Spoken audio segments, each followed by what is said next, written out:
Hi Ben, how you going this morning for you and tonight for me? Pretty well, pretty well.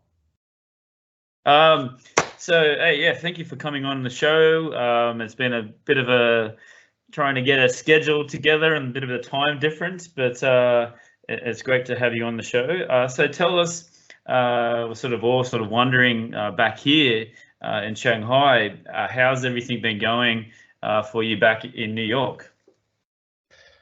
Things have been going well. I mean, I've only been here for a couple of months. I think it's been in a process of adjustment, but also managing expectations. Because when you move, I think everyone knows this from when they move to China or when they move back from China. When you move across the world, everything in your life changes for the most Yeah, part, whether it's your job, where you're living, your day-to-day relationships, all that stuff.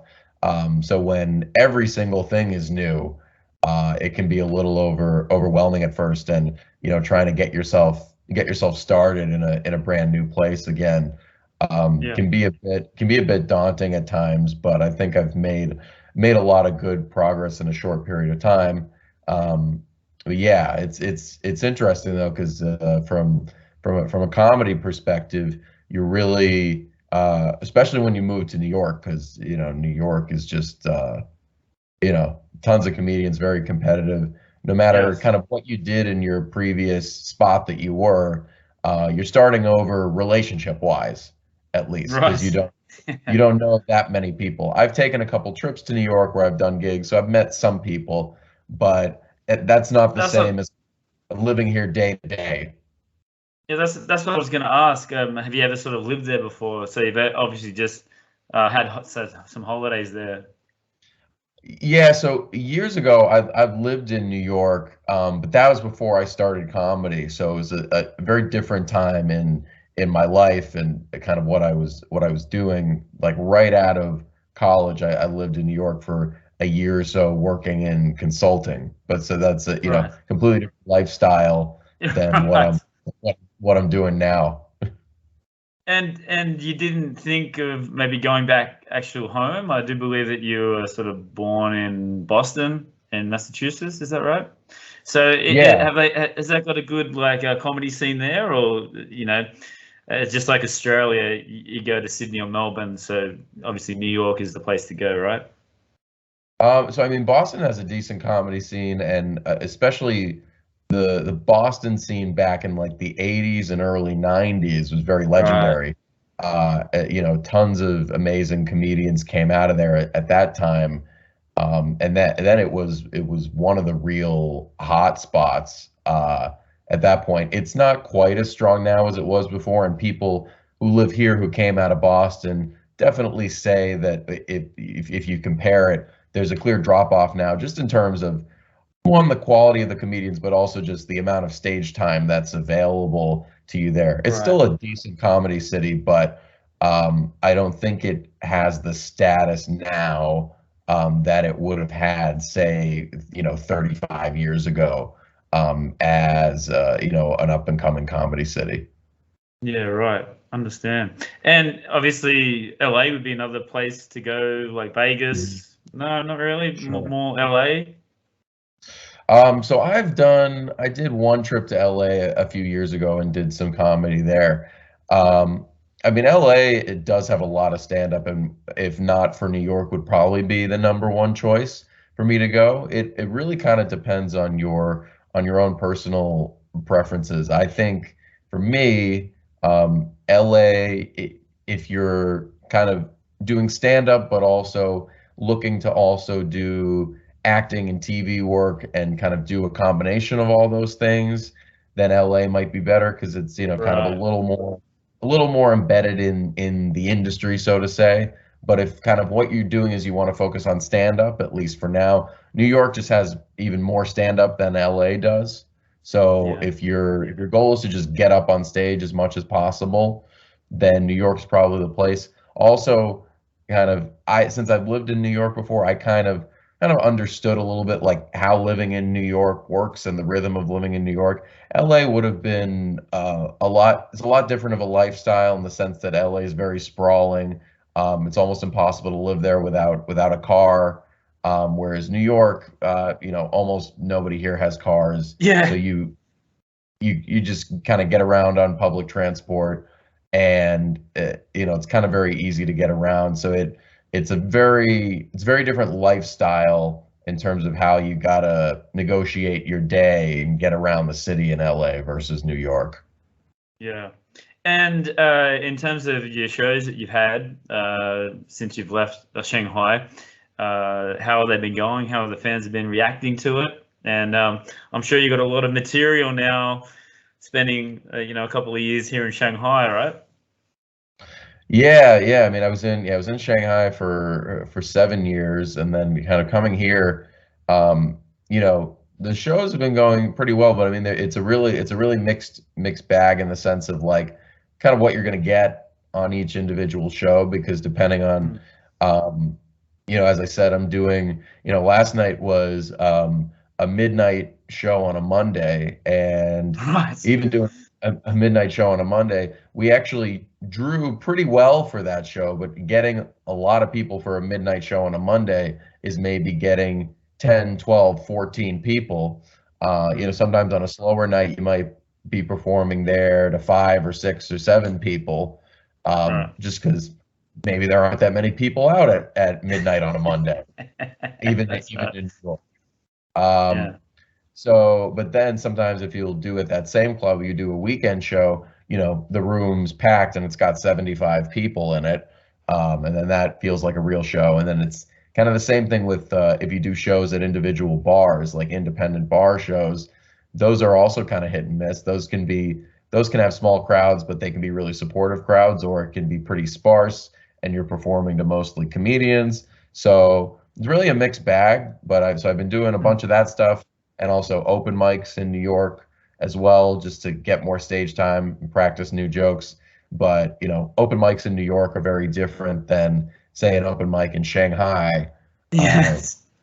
because open mics in Shanghai are more like real shows, in the Yeah. sense that we usually have a real audience for an open mic in Shanghai, and it kind of feels like a real comedy show. Whereas in New York, you would almost never have a real audience at an open mic. Right. It's always just the what other comedians are performing on the open mic that happen to be there. So Yes. either you're performing to other comedians or you're performing to an empty room So for an so it's open mic. li- so an open mic in New York is like you're testing like your jokes to see whether you get a laugh out of it, right? Or is that what you're trying to do? Yeah, yeah, exactly. But the that testing process can be tricky, because especially if you're performing to an empty room, it's like, well, how do you judge that? But Right. also, Yeah. even if you're performing to a room full of comedians, that doesn't give you a good gauge on how material works in front of regular people a lot of the That's right. time, because Mm. comedians laugh at different things than normal people. That's so right. so it's like it's especially at this point of the process, it's a necessary thing to do to kind of test things out and maybe get a little bit of an idea of if they're funny. And you can get a read on it, but there's certain types of jokes, especially kind of more racy, edgy material, where Yes. you'll get a bad read on it at an open mic, where you'll get like huge laughs and you'll be like, "Oh, this is so funny." Then you do it in front of like real people and they're horrified. So it's a process of kind of learning to listen, and kind of what the feedback means on different shows. And but then for me, getting kind of the relationships here where I'm comfortable enough in some of these rooms now where I feel like I can try new stuff, because that was the most difficult thing for me when I first got here, is that every show I did, and even every open mic I did, no one had ever seen me before, so you feel pressured that you got to do your A material, you got to Right. impress people. Whereas now I've been here a little while and some people know me, so I'm like, okay, if I'm in this room, I can try some stuff out. It's not a big deal. But at the beginning, I was like, oh, I got to be great every single set. I got to do, jokes I know work, which is fine to do that. But then you realize some shows, and especially open mics, are rough to the point where you can do your best jokes and none of them are going to work. So Yeah. And that's what I was going to talk about. Like, how do you, like, how long do you keep a joke in your set, or are you regularly trying to sort of put new material in, like, and especially now that you're in New York, you're sort of sticking to what you're good at, or you're wanting to put new material in there all the time? No, I mean I've been writing a lot of new stuff since I got here, which Mm, is good. I mean, I only, I would say a very small percentage of that has made it into the act in the sense of stuff that I now like feel comfortable doing in front of like a packed room. But I yeah, do have a few jokes that I've written since I've gotten here that, already kind of work consistently on stage. That's good. But I'm always writing new stuff. I'm always trying stuff out at open mics. Um, because I was kind of the mindset that, I think I have a lot of jokes from my time, in China that will work here. But if I'm doing the same jokes that I came here with the whole time, um, it's just not going to be dynamic, and it's get a not going little to be kind of stale. real. It's not going to be organic. Yes. And whereas if I'm writing new stuff all the time and the act is evolving with me living here and it's incorporating stuff, from me being here a few months and all the previous years, and it's a combination of those things, that's going to seem more natural, and it's probably going to connect with people better than if I just, kind of have the same act that I had, from China, and I'm not incorporating anything new at any point. Yeah, absolutely.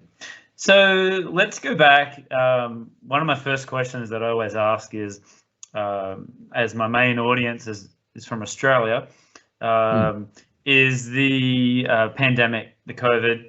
We all lived through it, but for you, you were here in China, and we don't get to hear like stories from people that are here in China that actually lived here, and Mhm. they're always very, very interesting. So, can you just sort of tell us, leading up to the pandemic, what you had to cancel, and how you sort of got through it?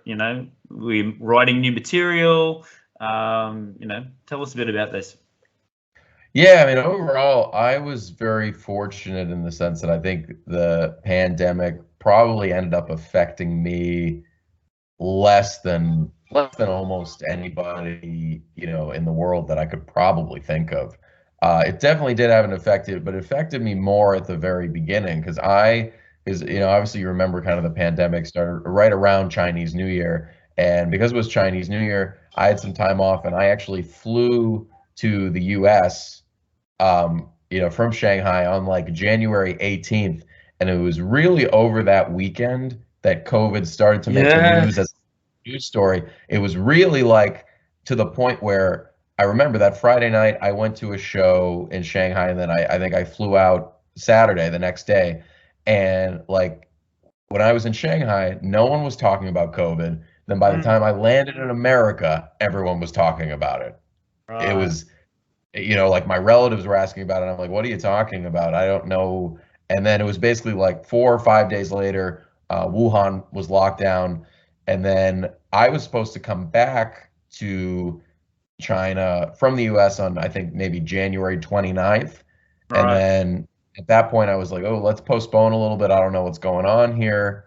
Yeah. Uh, so I postponed a couple days, then I postponed another week. But by February 8th or so, my job was like, hey, I think we need you to come back. So Right. I actually flew back from the US back into China during the point in time where, as far as we knew, it was only in China. And everyone was like, are you sure? What are you doing flying back into China Yeah. at Yeah. this time? It doesn't make any sense, because everyone was like, that's the one dangerous place. It's everywhere else in the world is safe, or at least that was the perception um, at that point in time. Even my dad is a very rational, logical person, not someone who's, usually scared by any of this stuff.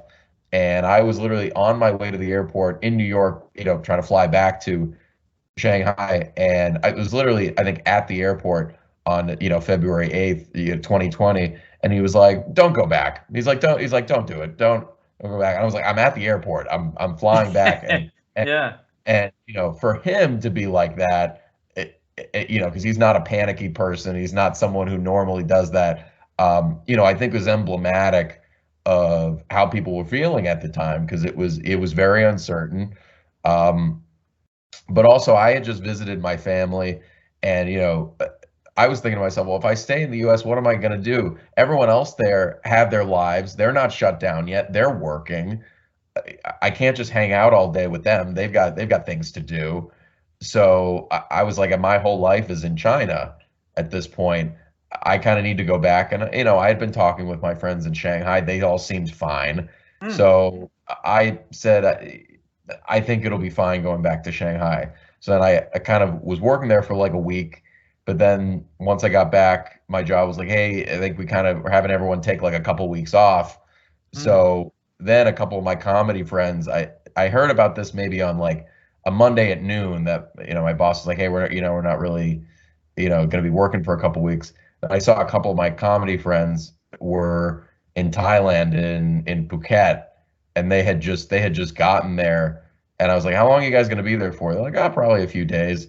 And I was like, okay, I'll come meet you. So I booked a flight, and 24 hours later, I was on the beach with them, because that was what a lot of people don't remember, or people maybe from Australia, or from back in the US don't know, is that during that first period of time, in like basically February and the Mm. first week of March, because the perception was that China was the one unsafe part, people who lived in China or around China were flying to other parts of Asia to quote unquote escape the virus, or go on vacation, or wait it out, because they thought, oh, maybe this will be a couple weeks. I'll wait it out somewhere else, then come back to China when it's safe.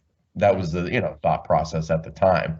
So I went, hung out with those guys in Thailand, had a good time for a little while.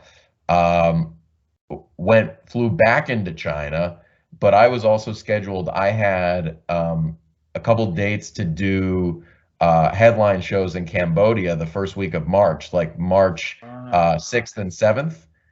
And I had been planning that for months, and I kept talking with the guys in Cambodia. I was like, hey, you guys still want to do the show? Like, I still want to do this show. And they're like, yeah, well, let's still do it. And I don't know if you remember, but Cambodia at the time, they were one of the most lax places about the virus. They were letting everybody in.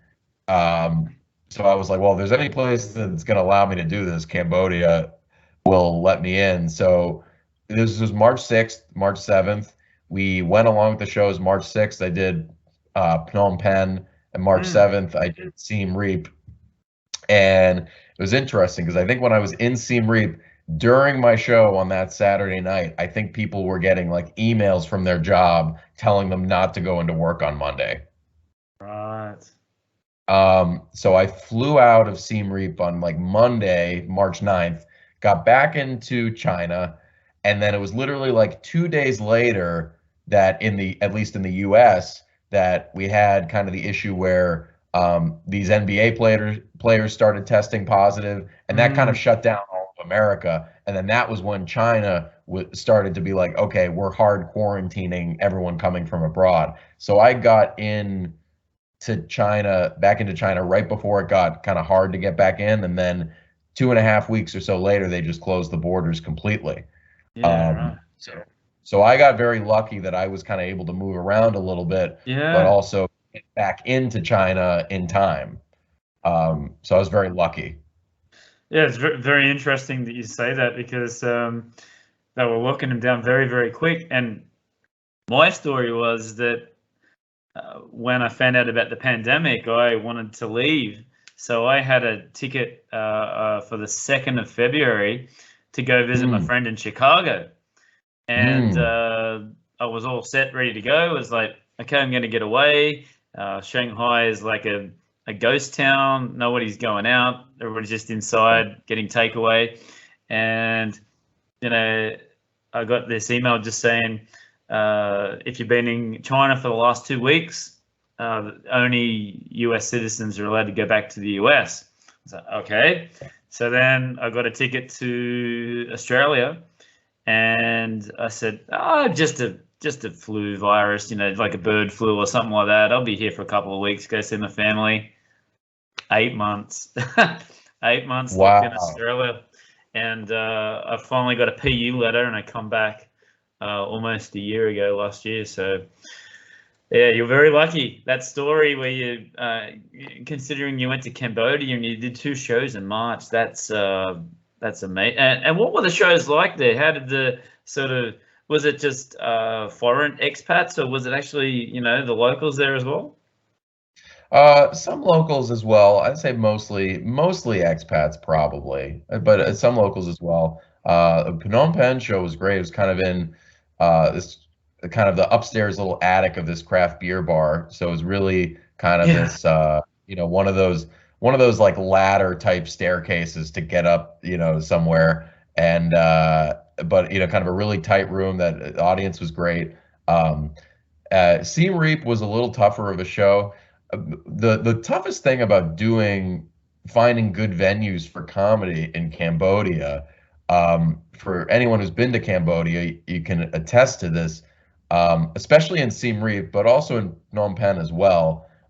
It's hard to find venues that are completely inside or close to the Mm, outside. There are a lot of venues that are doorless or windowless that are open air that you just kind of walk into and you sit mm, down, and really the separation between outside and inside is kind of, either non-existent. Or so for comedy, that's, not really optimal because you can't totally control the environment, both, climate wise, sound wise. There are a lot of distractions can be happening. definitely. um so yeah, like the bar in Siem Reap, it was a bar. It was quote unquote technically indoors, but I don't think, it had empty windows, and I don't think it had Right. doors. So it's also open air. There's Yeah. a roof, but there, open windows and open doors. So it's a And little don't they different. have and don't they have like the one main road, or like one or two main road, like Bar Street? I think that's what that was called, like in Siem Reap. And Yeah, they do the so kind I of could I could downtown. hardly I could imagine where you performed at, because the music's just so loud, just thumping with like techno and all these disco beats. So I could, Yeah. Luckily, we were like a couple blocks, like oh, we weren't outside in of, like, the main downtown, but we were in right. one of those kind of avenues, or one of those streets that goes off the main downtown, and maybe like, maybe a few hundred meters, away down one of those streets. So it was a little bit quieter of an area. So it wasn't as kind of popping as Yeah. that downtown. Definitely still things happening. I do believe that you were born, as we said before, in Massachusetts, Yes. in Boston. Um, Actually, is it Hopkins? Is this like a small city? Yeah, so I was born in and grew up in Hopkinton, which is a small town. I don't know what the population is now. When I lived there, it was probably between 10 and 15,000 people. So Right. not a big town, but it's most famous for being where the Boston Marathon starts. Uh, Oh, right. so it's basically about, 26 miles due west of Boston. Um, so it's not too far away from the city. If you drive from there, it's normally like a 45-minute commute into the city if you were working in Boston. Yeah. So to kind of qualify as the suburbs. So that's where I grew up for like the first 13 years of my life, and then for kind of the end of middle school and for high school, I lived in the western part of Massachusetts in a town called Northampton, which is closer to the biggest city that's nearby is Springfield, Right. Massachusetts, but it's close to like UMass Amherst and kind of all that whole area out there. Not the Simpsons Springfield. No, different Springfield. Right. Yeah, And but yeah. So that tell us. Springfield. Oh, sorry, man. Um, No, that Springfield is known for being where the Basketball Hall of Fame is. So that's where. oh, Yeah, gotcha. Right. yeah. So tell us, like, was your mother and father, were they in the comedy, or then in the sort of the entertainment industry as well? Tell us about this. Um, They weren't in those industries at all. My mother was a nurse, and my dad is like a computer engineer. Right. Um, both kind of white collar professionals, but not anything in the entertainment industry. Right. And so what was your sort of like your first recollection of comedy? Like, I'm sure you would have like Saturday Night Live and Seinfeld was huge. So tell us about your first sort of experiences. Yeah, I think definitely because being my age, I am just old enough where I can kind of remember watching probably the last maybe 2 to 3 seasons of Seinfeld live or as they were Oh, happening because I was right. probably Wow. like so because it was a big show and for a lot of people Yeah. but including myself, but certainly at that point the reruns were also, even as the show was on, were on all the time. Yeah. So but I do remember because I think I was maybe 8 when Seinfeld went off the air, but I can remember seeing it from probably when I was like 6 or so, Right. seeing it live when it was happening. But then of course you watch the reruns. So that was a huge show for everybody at the time, and I definitely did watch Saturday Night Live for sure. And then I think Yeah.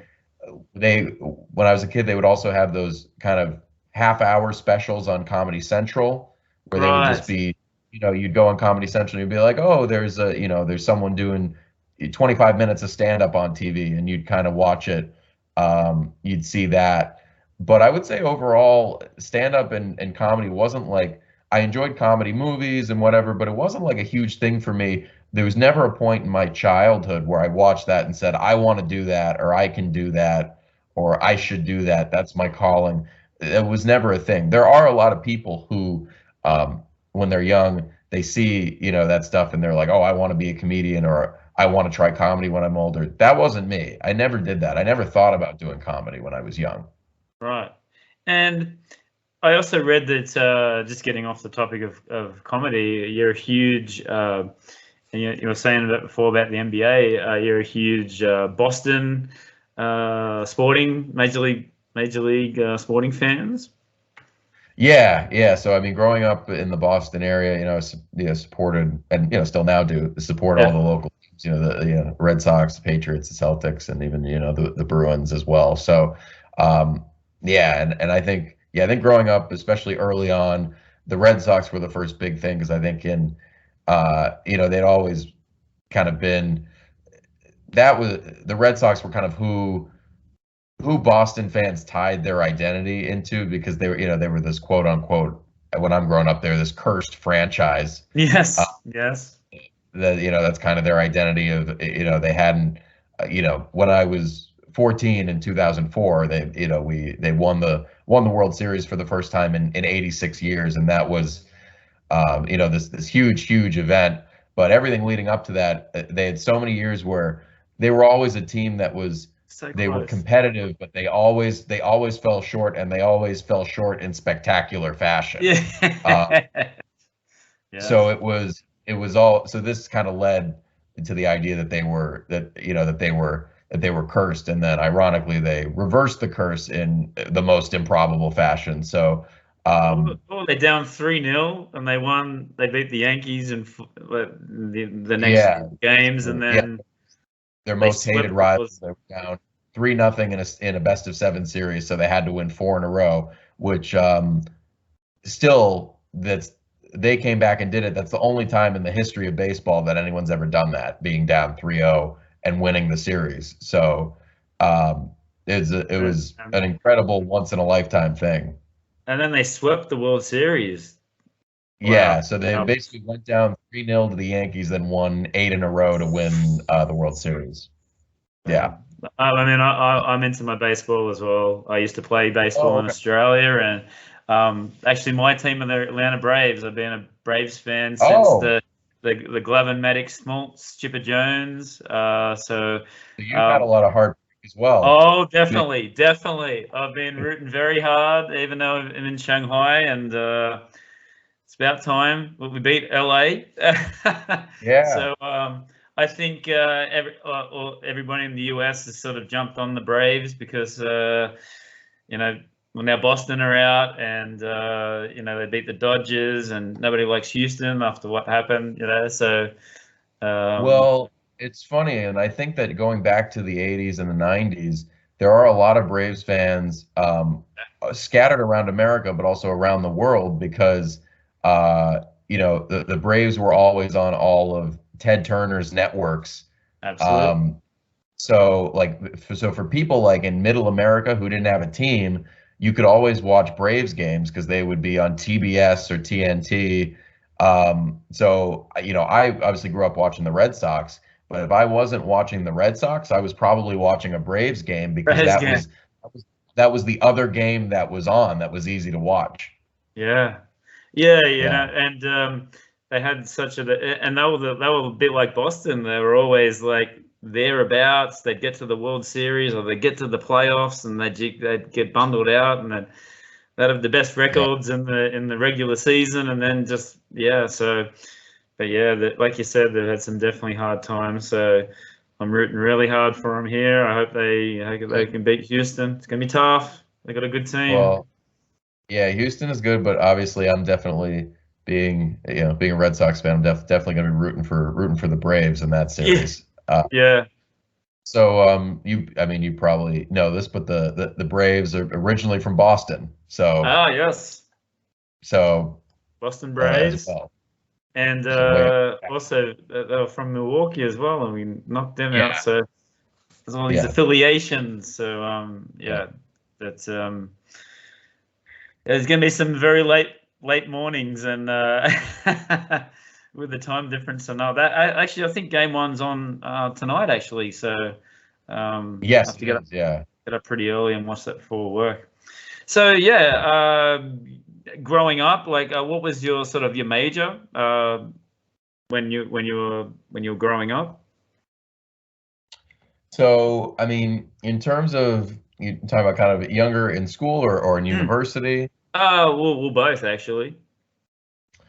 I mean, I would say when I was younger, I mean, I really didn't know so much, you know, kind of what I wanted to do in my life. I think once I got into sports, I was kind of thinking, oh, would want to do something in sports, but I wasn't quite sure what that meant because at that point, I think the imagination for what you could do in sports if you weren't an athlete, it was a lot more limited. It was kind of like you probably either, I guess it would be in three camps. You're either a journalist, a broadcaster, or an agent. I think those are Yes. really like now they're kind of more options. There are like you know, sports data analytics people, and it's kind of a lot more rich in terms of the careers that are, you know, are actually there. But so I guess there would probably been a period of time where it's like, oh, I want to be a sports broadcaster, but that was probably really because I was like, oh, that's one of the only careers in sports that I know, or like I want to be a sports agent because that's one of the only careers that I know. It's like, you know, you see Jerry Maguire and you're like, oh yeah, whatever, that looks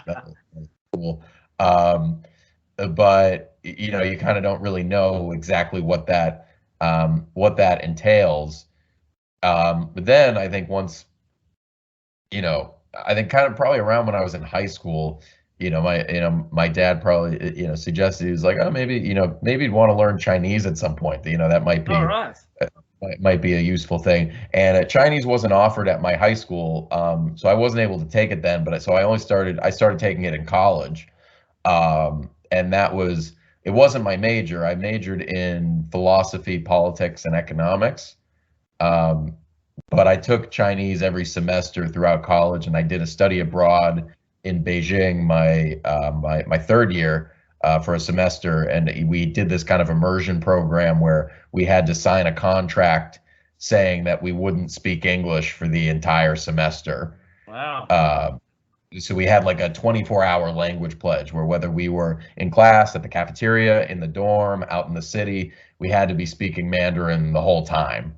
Wow. That's Uh, forcing you to do it. So, but tell us that experience. I mean, coming to China for the first time, like was it eyes wide open? You know what I mean? Yeah, I mean, it was pretty big for me because I was someone who for all intents and purposes, before that trip, I was 20 years old when I studied abroad in Okay. Beijing. But really, before that trip, I'd basically never been out of the U.S. I had Wow. maybe gone to Canada, maybe the Canadian side of Niagara Falls, and then I think I'd been to the Caribbean like once. Right. And other than that, I don't think I had ever left the US. So then I went from never having left the US to now I have to speak Chinese 24 hours a day in In a Beijing. strange country. So that was like a big jump to make. Hmm. As a Um, 20-year old as well, I mean, you just want to be going out and partying. Was it that sort of vibe, or was it more constraint, more so focus on studying?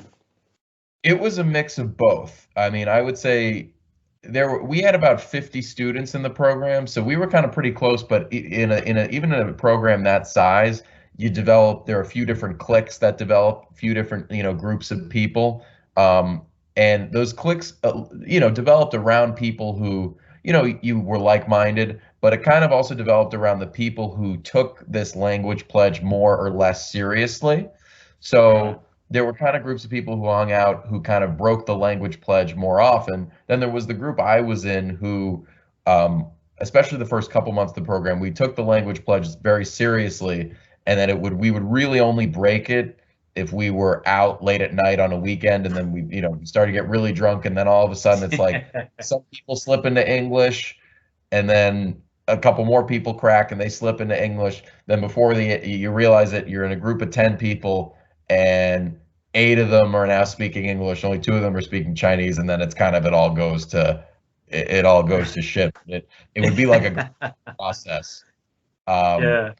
so it was a mix. Like for me, because we basically had it was 20 plus hours of class a week just learning Mandarin, and we had a bunch of new vocabulary every night. We had dictation every day in class with that new vocabulary, where Right. the teacher would basically just be saying out the sentences with the new vocabulary, and you had to just write it down as she Mm. was saying it. So you really needed to be studying hard every night, or else you were going to be failing these dictations every day and Yeah. falling far behind. So I would say during the week it was a lot of hard work, both in class, but also you're just exhausted because you're speaking a language that you're not that great at yet 24 hours a day. So you're just always tired because you're having to think about what you say all the time. Right. So I would say during the week, it was a lot of focus on study, but still a lot of fun on the weekends, because Yes.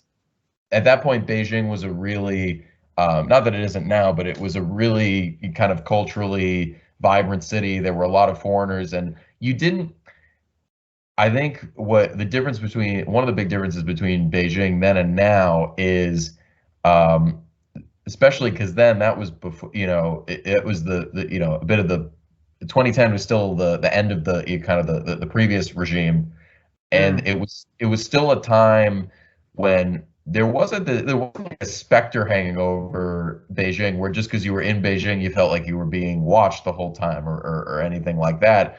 Yes. You just kind of felt like you were free to kind of do whatever you wanted, kind of come as you go.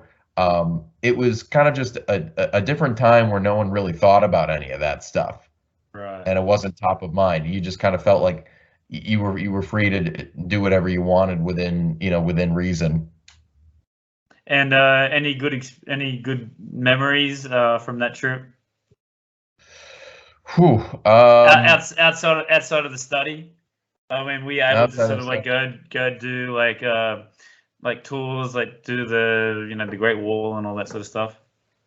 So yeah, I mean, through the program we did the Great Wall, we did that, and then I also did in the middle of the semester. I did this through the program. I did this service learning trip out to Guizhou in Oh, Southwest right. China. So Yeah, we right. actually Yeah, so we stayed in a village kind of with the Meow people for like 5 days. Um, That's so interesting because that's exactly what my kids at school are studying now. really? We're gonna spend 7 weeks on the Mao people and Guizhou. So we're gonna study Oh about the wow. mountains, about what they wear, and all that sort of stuff. So it's so interesting how you sort of did that. Yeah, so we went. Maybe I can get you on and you can have a question answer with the kids. Sure. Yeah, no, it was at this point it was so long ago, but I do have definitely a lot of memories from there because it was really only the 5 days that we stayed with them. But as you know, it's a completely different world from the rest of China. There's Oh, no electricity there, there's no internet, there's no plumbing. Really, they may have some outdoor showers, right. but when you go to the bathroom, it's in a hole in the ground. It's it's very much this is how. Oh, it's obviously less and less of China lives like this now, but there are still many parts of China that Yeah. do. So going there, being completely disconnected from the world for even a few days, and also you're in the mountains, and it was like it was about the same time of year that it is now. It was about the end of October. So when you're in the mountains in China, the end of October, it's not warm. Uh, Yeah. Starts to get a little chilly. So taking outdoor showers that time of year was not enjoyable. I just gonna say that now. Um, but no, we were there helping them to build a new water runoff trough to increase their That's water amazing. supply. So Right. it was a lot of like carrying sand on those yokes, Mm. where you carry sand, carrying bags of really heavy bags of cement, um, and kind of working with them there. But that's one of those things where you realize like some of these some of these old Chinese people are freakishly strong. Yeah. Yeah. Like So these old men that that you look at them and you're like, I could pick you up with my pinky. And these guys are just throwing these big oh bags of man. cement over their shoulders. And there was also right by where we worked, so we were working in this kind of main area in the center of the village, but below that there was this really steep staircase that led down to kind of like a little bit of a barn or a storage area where they had all these bags of cement.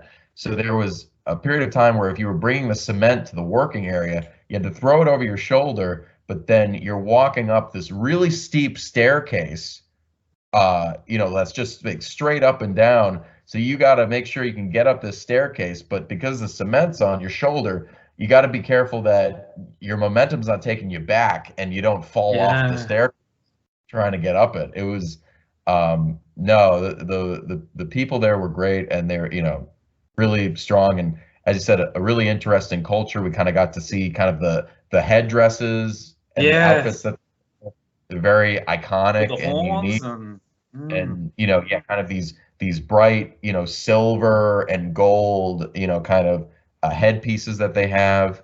Also a amazing. really big drinking culture there. They drink a lot of rice wine. Rice wine. Um, Oh, the baijiu. Oh dear. yeah. Do you But get to yeah, try that? yeah. Well, so it was mostly rice wine. So it wasn't. They didn't make baijiu there. They had kind of their own. I think they made their own rice wine. Right. Um, Right. so it wasn't bad, but that was just kind of they just kind of had that like all the time. Um, Just like so, water, but right? yeah, I For stayed. them.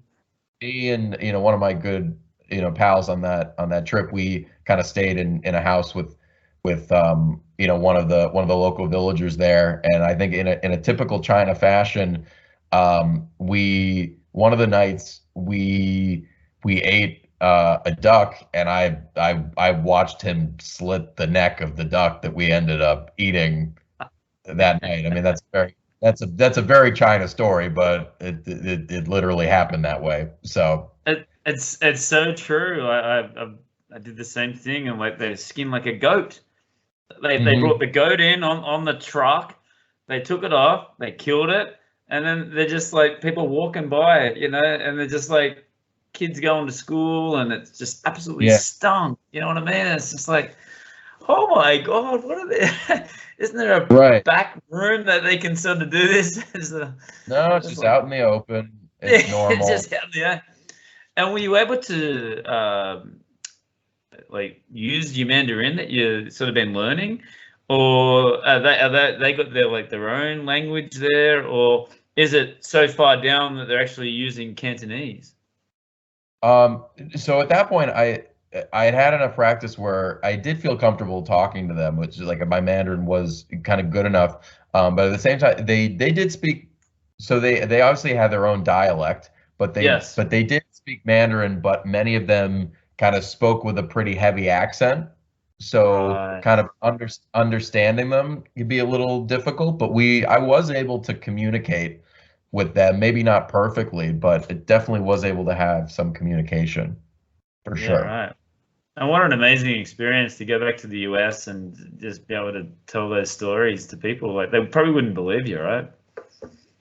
Yeah, I mean, it's one of those things I'm really glad I did it because especially over the time that I was living in China as a professional, just by the nature of what I was doing, even if I traveled, I was mostly going to cities Yeah. of various kinds, which is still cool. But to have even just that one experience being way out in the country, I'm glad I had that just for the perspective because I didn't really get to do that much later on. Yeah, right. So when this all finished, did you go back to the US and continue like your study, or where'd you go from there? Yeah, so after that semester was done, I went back to the US and kind of, finished the last, year and a half of my degree there. And And then were you sort of like wanting to go back, or no intentions of going back to China, or you're just pretty happy to just finish your studies, or? I mean, I think I was figuring I was like I'll finish, my studies at university and then kind of see what's out there in terms of jobs. I did have an Sure. idea at the point that I might want to go back to China, but at the same time I was thinking to myself, I'm not just going to go back to China for the sake of going back to China. I think it needs to be for a worthwhile opportunity. Mm. So as I said, I worked for like a year in New York in consulting. Um, but I know that job was at least the part of the job that I was working in was never really going to have any travel, was never going to take me anywhere. I mean, it was a good job and it paid well. Mm. But I was like, there's never going to be any international element here. This job is never going to take me to China. So I started looking a little bit, and I applied kind of not on a whim, but kind of as like, you know, as just like, oh, let's see if this goes anywhere.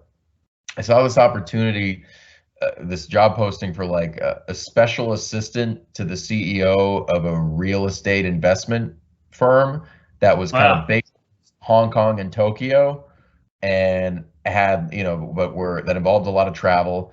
And I was like, oh, I'm kind of in business. That would be interesting. It would get me back to Asia. Mm. I'd be able to presumably learn, from the CEO was spending so much time with them, learn a business like that. That would be cool. Yeah. But so I applied for this job and it was this really long process where I think I maybe saw the posting in March. I applied for it. I got like a s- I got maybe did like a Skype interview with, the guy who was currently in the role. We kind of talked and then he was like, "Oh, the guy, the CEO, wants to do an in-person interview with you in Tokyo." Wow. So, I got flown out to Tokyo for an interview from New York. As you do. Well, it was nuts because, when you're working a regular schedule, a regular, job, a Monday to Friday, um, especially in the US, you can't just take time off on a whim, especially in consulting. It's not that easy to take time off. And this interview was gonna be, I want to say it was on a Wednesday in Tokyo. So which is obviously that's right in the middle of the week. Yeah, right. If you're doing your math and knowing when the days are. Um, and so I had to obviously create some excuse for why I needed to take time off in the middle of the week, like a Tuesday through Thursday. So I needed to leave like work late afternoon on a Monday to catch a Monday night flight from New York, which gets into Tokyo on Tuesday night, Tokyo Yeah, time. that's what I And was then trying to think, the time difference. Yeah. right. So then come off of the jet lag, basically go Tuesday night, land in Tokyo, go straight to the hotel and wake up, go to this Wow. interview, hang out for the night there, with the people, and then fly back on Thursday to the US and go to work on Friday. Um, that was absolutely nuts, Yeah. spending there for less than 48 hours for an Oh, interview. Um, but we go to like 3 months later. They made me wait forever, but there were a lot of candidates for this job, I assume. yeah. Um, but I ended up getting it, which was fantastic. Congratulations. Yeah. So I quit my job in New York, and I started doing that one in like October, and I moved. So I moved there, but it was this really weird thing where this job was technically like based out of Hong Kong and Tokyo because that was where the two major offices of this company were. But I didn't really have a home because I was traveling so much. Like Right. I didn't have an apartment while I Wow. was there because I was always traveling. I was technically Hong Kong was my home base. I was paid into a Hong Kong bank account, but I didn't have an apartment there. But that job, I got to travel a lot. Even the first like 2 months I was on that job, I got to go to Hong Kong, Tokyo, Taipei, New York, LA and Orange County, London, Frankfurt, Israel, and Hawaii. Um, Wow. it was nuts. A lot of traveling, but a great experience. But then, really quite suddenly, about 4 or 5 months into it, in like February, um, I was very suddenly let go. So Wow. it ended pretty quickly without really any warning. Um, the basically the I was bringing we were in Hong Kong, and the boss kind of asked me to just bring him some documents at the Four Seasons Residences, which is where he lived in Hong Right. Kong. Pretty nice place. And I was in the lobby of the Four Seasons Residences, and I still can picture what the lobby looks like. Just sitting on the couch, and I gave him his documents, and he just kind of looked at me and he said, "I need to make a change." And that was basically it. Wow. I was done with the job kind of immediately, but I needed to fly. I needed to fly to Tokyo to like do some HR exit stuff, and then I Mm. kind of needed to fly back to the U.S. because I didn't have a job, or I didn't have any life beyond that job. That was the whole Mm. structure of my life. I didn't have a social life in Asia yet. I didn't have other friends or even an apartment. So I didn't have anything now that this job went away. Um, And for you at that stage, how did it make you feel? I mean, you made a huge commitment. You went through all the process of the interviews and all that. Traveling the world, and then all of a sudden, just did it. Was it something that come, as over time, or just bang? no, I mean it just happened. I mean, it's one of those things where once it happens, if you look back, then you can Mm. say, oh, maybe this was a sign or this was a Mm. sign. But Yeah. those signs would have been, oh, over the last month or two before this, maybe he wasn't putting as much on my plate as he could have been. Right. But that's a hard thing to notice in the moment because also I Yeah. was new to the job, and it's an atypical position because you're and I really have tons of respect um, for anyone who could be a special assistant or an executive assistant of any kind. Mm. That is such a tough job.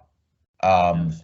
because you need to be on your toes, ready to go at any moment. It's a lot of putting out fires. You don't really have a regular schedule. You're at the whims of another human being. Oftentimes you don't Yeah. have your own life. You don't even totally have your weekends all the time, because even if you do, in the back of your mind, you have to just think to yourself, I need to be ready in case they need me for something, even if they don't end up needing you for anything. So you really can't have your own life when you're working for someone like that. He was also he was brilliant, but he was also a high maintenance CEO. I would Right. just say someone who, Yeah. kind of was one of these mad geniuses that you know knows everything about real estate, knows the markets, can predict economic cycles, but his whole life is kind of a disorganized mess. One of like you know Yes. Yeah. one of those types of people. So I have the utmost respect for anyone who's able, you know, to kind of do something like that. I just think it's a really tough job, and I think, if I'm being fully honest, I I think that I wasn't.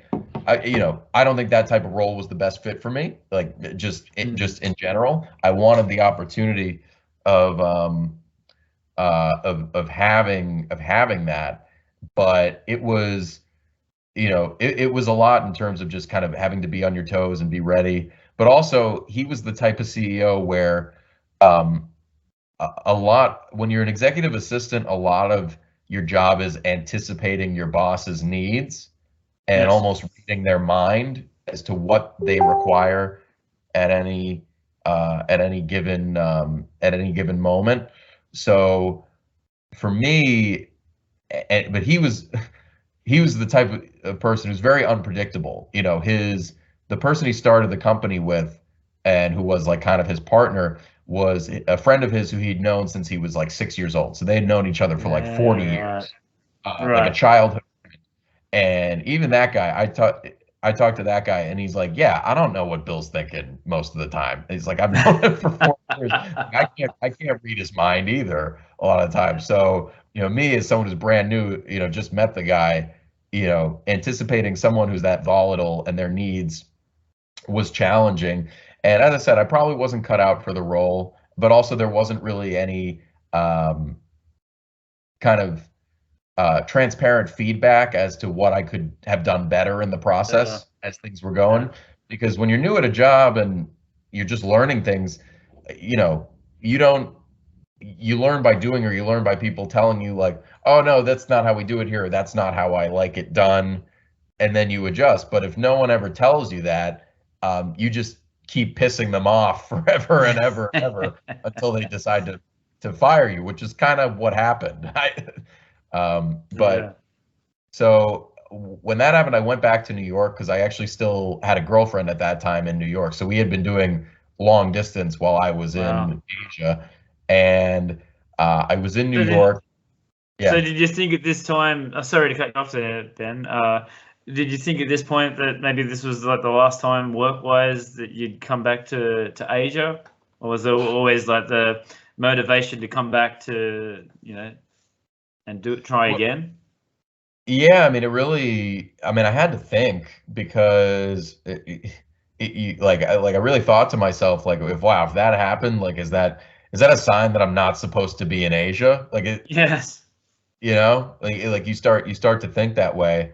But then when I was in New York and I started looking for jobs, I was looking for jobs both in New York, in that area, but also looking for stuff in China, just to see what's out there. Mm. And I had one final interview for a position in the New York area, but besides that, I was just getting more traction on the stuff I was looking into in China. Like, I was just getting Right. more interviews, and then as I said, the offer I ended up getting was to work for a real estate developer in Shanghai. And I was like, well, Yeah. I gotta get my career off the ground. Yes. I've been unemployed for a few months. Luckily, the one good thing was with the job, at the previous company, since they let me go very suddenly without any warning, I did get a good severance package. Um, Right. because they didn't want me, complaining and stuff. It was, they gave me a good amount of money to go away. So, um, which made it a lot easier to kind of take my time looking for a job, whatever job was right. But then I kind of was like, well, when I saw that I wasn't getting a lot of offers in America, and I saw that, like, oh, a real estate developer in Shanghai, I was like, well, if I'm ever going to move to China, this is it. Like, I've got a real job offer there. This is the chance. So I kind of jumped at it, and then I was there for the next 7 years. So what year was that? Did you say when you moved back to Shanghai? Yeah, so that was the job I mentioned before. That was the real estate developer, the one that was the subsidiary of the Chinese company. But as I mentioned to you, that also didn't last very long and left me unemployed pretty quickly. But at least there, I was already in China, and I felt like I belonged in China, and I wanted to keep working in China. So I was like, well, I'm on the ground here. Looking for jobs while I'm on the ground here will be easier than looking for them from abroad. So I kind of stuck it out. And then that was when I found the NBA thing. And then soon after that, I started doing stand-up. So things eventually fell into place, but it took a little bit. And your first impressions of Shanghai, and was it easy to sort of adapt to this city? Yeah, I don't think it was that difficult to adapt, because I mean, at that point, because of my experience living, studying abroad in Beijing, I already spoke pretty decent Chinese at that point. I would think, get better over the years, but I already spoke a decent amount of Chinese, and that, so that was helpful. And then at that point, and even still, I would say, Shanghai is the type of city where it's very easy to meet people and make friends. So you're able to integrate pretty quickly. And again, 2014, when I first moved there, was more of a time where, things were kind of, a little bit more wild and kind of freewheeling. And, you could kind of, there are a lot of places at that point that existed that don't exist now, where people went out. I mean, all the major places I would go to at that point, were probably no longer open. What do they say? Well, a couple of people have said to me, it used to be called the Wild West here in Shanghai, where it was like a lot more free for all. But now it's still very good, but it's changed a lot. Yeah, for sure. Absolutely. So tell us about this MBA. How did you get involved in that? And it's kind of like a lucky that you're into your sports as well. So tell us a bit about this. Yeah, so that was kind of a fortunate circumstance of what happened there. So after that real estate developer in Shanghai went under, I was looking for a job for a few months, and I was I got a job offer to work in the research department for Jones Lang LaSalle, or JLL, one of the big real estate agencies, one of the big commercial agencies. And I was about to start working for them, and this was probably like maybe April of 2015. And like 5 days before I was about to start this job, I got an email from a guy who had maybe met once in person like 2 or 3 years before. This guy who was basically, he's a headhunter, but he specialized in placing bilingual foreigners in China in, kind of different positions. That was kind of his little niche there. Like, if you're a bilingual foreigner in China, kind of, I have these opportunities that I'm going to hook you up with. And I don't know what it was from when we met, or what he'd been looking at on my LinkedIn or whatever, if he remembered that I was a sports guy. He basically sent me an email, and he's like, I don't think he even knew that I was looking for a job at that point in time. He just sent me an email saying, hey, I have this opportunity, and you're the first person I thought of. And again, I met this guy once, like 2 or 3 years before. This is not someone who I speak with on a regular basis. So this email just dropped out of the sky. This isn't someone who I would normally be expecting to hear from. So, but I'm thinking to myself, I'm about to start a new job in 5 days. Should I even take this call? So then I called him. We had a conversation, and he's like, this job is with the NBA.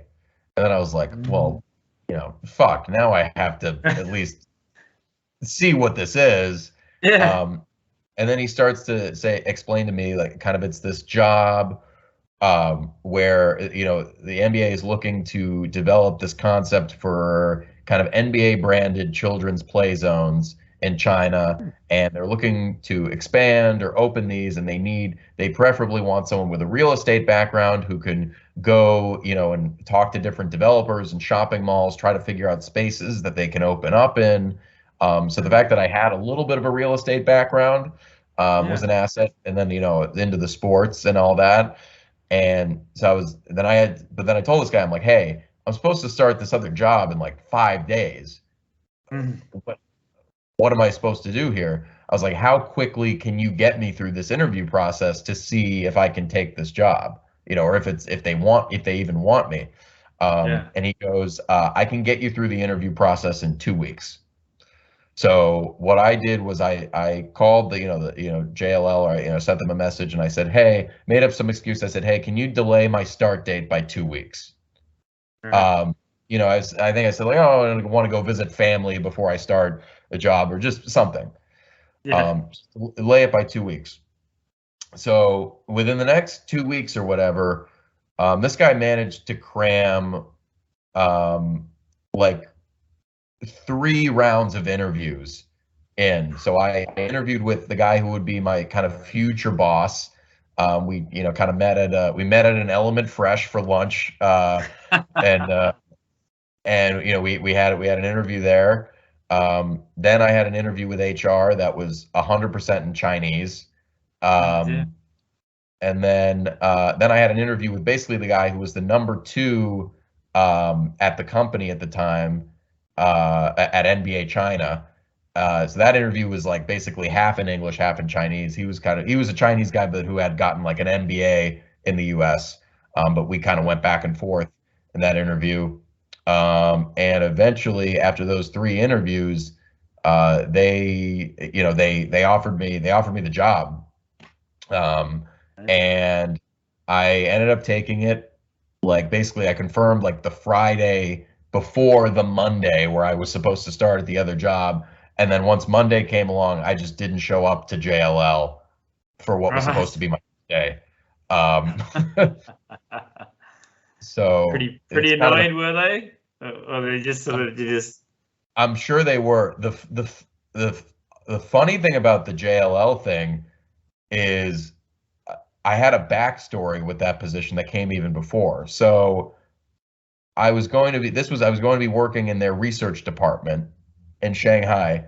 I had actually applied for what was probably almost the same position or a very similar position at JLL like a year before when I was in New York. And their head of research for Asia, JLL's head of research for Asia, just happened to be in New York at the time. So after I'd interviewed with his kind of underling, he was like, oh, I'll interview this guy. I'm in New York. We interviewed in person.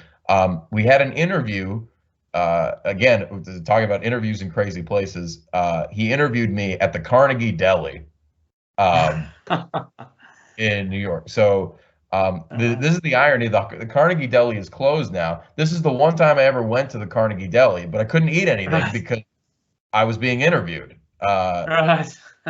So this ended up being probably the worst interview of my entire life, because it was for a real estate research position, but the questions he was asking, it was more of like a consulting type interview where they give you like kind of cases and problems to solve, which is fine. But usually when you're getting ready to do like case interviews, you study for those, you prepare for those for months, you're kind of in the mindset of it. And if you haven't been preparing for that sort of interview, you're just not sharp for it. And you're not prepared for it. And I think I bombed that interview more than anything. And I just, so that was terrible. I didn't get the job. But then a year later, when I'm applying for a similar position or the same position, that guy, the one who had interviewed me at the Carnegie Deli, he had moved on to another company. I think he was now like the head of research at like BlackRock, like another financial firm. And so his underling was now like the top guy in the interview process. And since that guy had liked me, He, kind of pushed me through, gave me the job offer, but then I got revenge on them by backing out at the last minute. So we both screwed each other over in like this Yeah, for like right. position twice within the span of a year. They rejected me, and then I rejected them. Goes around, comes around, right? Yeah, so yeah, a bit of karma, I guess. So tell us about, where does this fit into your comedy and your stand-up and your improvisation? Like, when did this all start? Was this around the same time, or you sort of getting your feelers out for, doing shows, doing open So, mics like we talked about earlier? so as I said before, I had never really thought about doing stand-up. It wasn't something that was ever in my plans. Right. What happened was soon after I joined the NBA, so that was in July of 2015.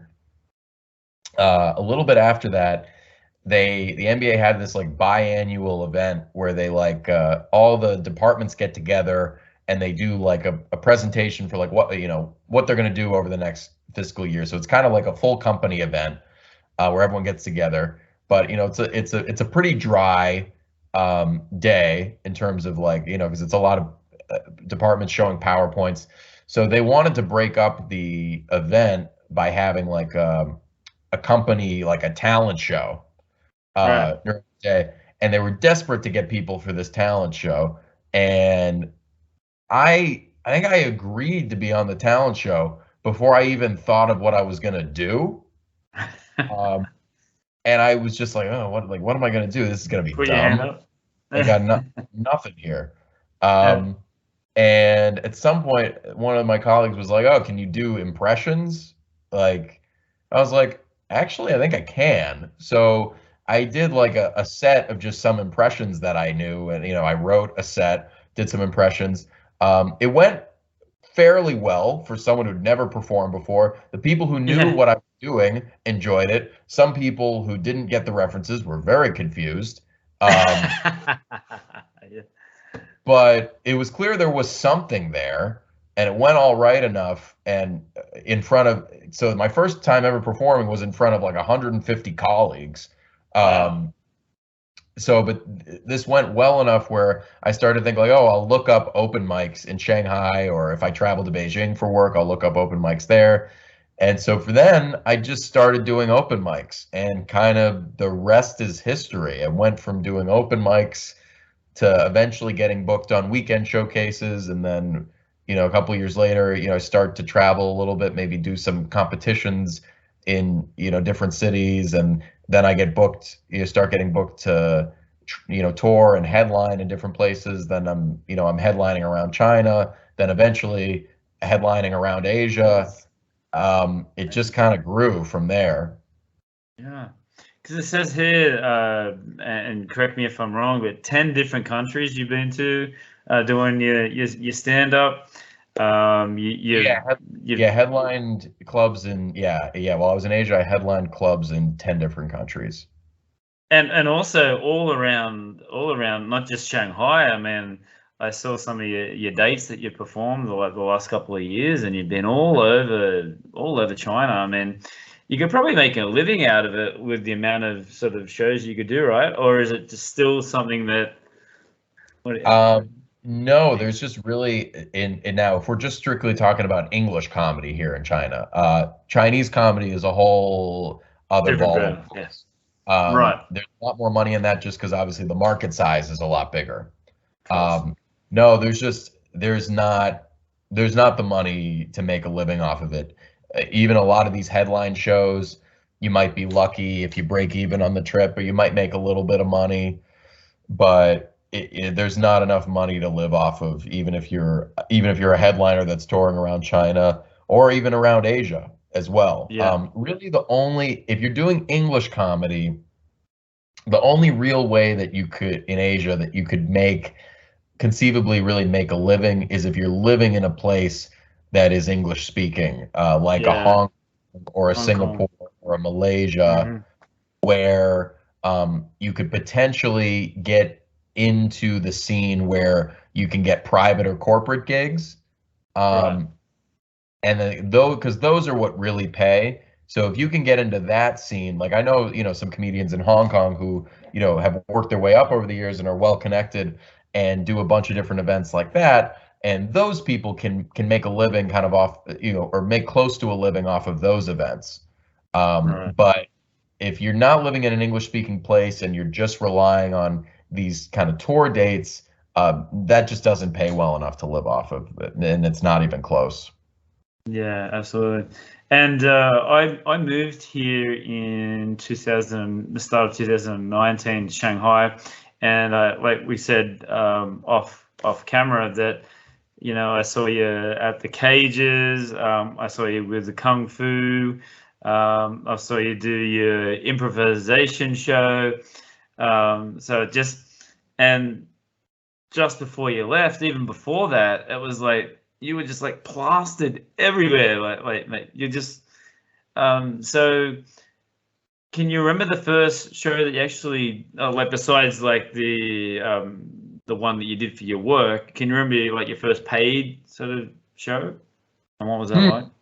I'm not even sure I remember what the first paid show would be because I mean, I was doing a lot of open mics at that point Right. after, and it was probably a few months, maybe, maybe like So 4 months after I started doing open mics before I was getting booked on the weekend shows, and then, you know, once probably the first weekend showcase I did, the first booked show I think was mm, probably middle of January, like I think it was January 2016, and that would have been the right. first like kind of weekend showcase gig that I would have quote gotten paid for.